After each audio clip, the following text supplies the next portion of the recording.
My next topic here is how to target journals. Some of this will repeat a little bit about the 7 habits because we talked about choosing journals a bit in that speech, but I'm going to go into more detail now, and I want to share with you some of my own experience with this and also what other researchers have mentioned in regard to how to choose a great journal where we have a high chance of publishing. We collect more than one journal right in the beginning because we want to have more than one potential customer. That's why we take this journal searching seriously.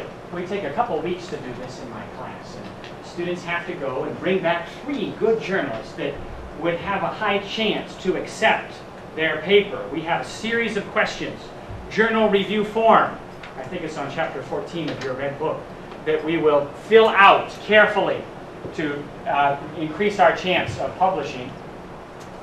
When we're collecting the pool, we look for keywords in our paper that match the keywords on the journal's website or in the aims and scope on the journal website.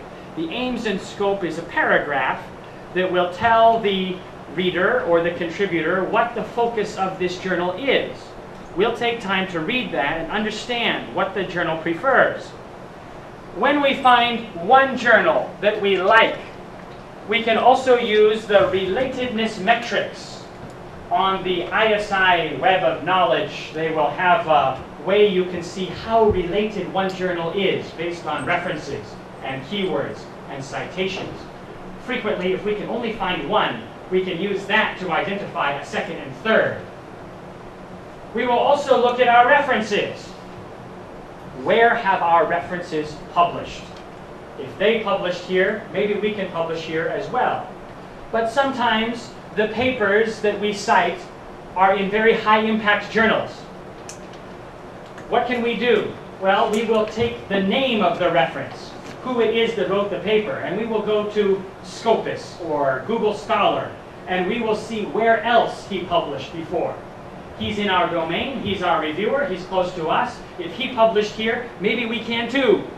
We can follow in his footsteps. We can see where he previously published.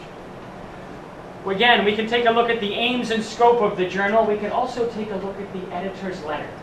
At the end of the year, usually the editor will write a letter and he will say, this year, this was our best paper. This was not good. Here's my future direction. Here's what I want to do. By reading his letter, we can see what he's expecting. If our paper matches what he wants, great. If it doesn't, well, at least we know.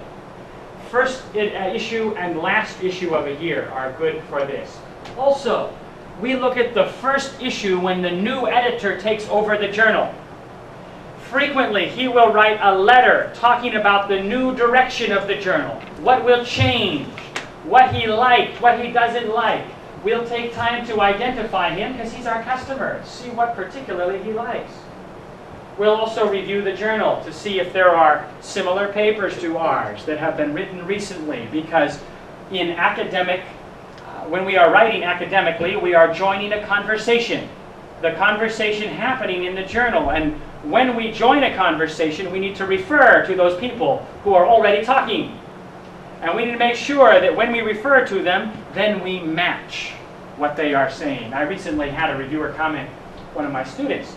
He sent me his paper. The reviewer, the editor said, this is not reviewer, editor said, your paper is good, but we would like you to talk to our readers. Could you cite our journal more? He said that very directly. Please cite our journal more. Now I know that this could be an ethical issue with the self-citations, but he asked for it directly. And I had to wonder how many other editors don't ask, but secretly wish that the writer would take time to increase their impact factor. Yes. And number 2, also join their conversation by referring to previous authors in that journal. Now, today, when you look at the impact factor, some software will divide the self-citations from other citations, right? They will tell you how many self-cites there are. But most of the time, we don't know that. We just see impact factor. It's one number. We don't know what percentage of that comes from the journal. So editors still have motivation to encourage authors to cite their journal when they are joining the conversation. Pick journals like you pick stocks. We want to submit our journal to an impact factor that is rising. The impact factors that are rising are specific journals for specific domains. General journals generally fall. Specific, precise journals will be more highly cited because researchers will read them and cite them more. We look carefully at the biases of the journal. Do they have a wide international range of authors, or are they mainly focused on North America, East Coast, MIT, Harvard, Yale, some famous universities? We don't want journals that have heavy biases toward those famous schools or more well-known countries. We'll send some of our papers to high journals and low journals because we want to spread our risk. We don't want, if we get all of our papers in a low journal, we're going to be disappointed. But if we send all of them to the high journal, there's a chance they could all be rejected. So taking a variety of different impact factors is a safer opportunity here. We will record when we send the papers out. And this is easy in the beginning. But after a while, when you have several papers out, you forget the history of that paper. Also, you forget when you sent it out, so you don't send a reminder to the editor asking him, where's my paper?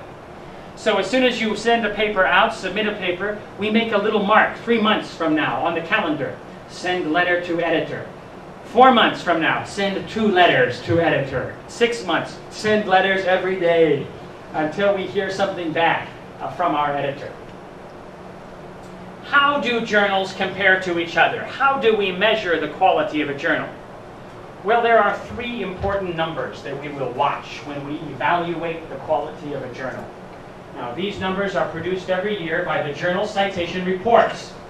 And committees will use these numbers to judge a scholar and to judge his work and to judge his impact. And because people use it to judge us, we also care about these 3 numbers. The first one's called the TC, total citations. How many total citations in 1 year does this journal have? Now, some scholars criticize this number. They think it's not fair because those journals that are interdisciplinary or have wide distribution or frequent publication will be read more, cited more because they have more papers every year.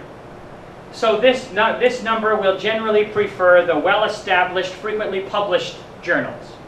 But it's still an important number. Just understand that if you go for the journal that's only published once a year with a few articles every time, it's going to be a low TC, just because there's not a lot of people reading that.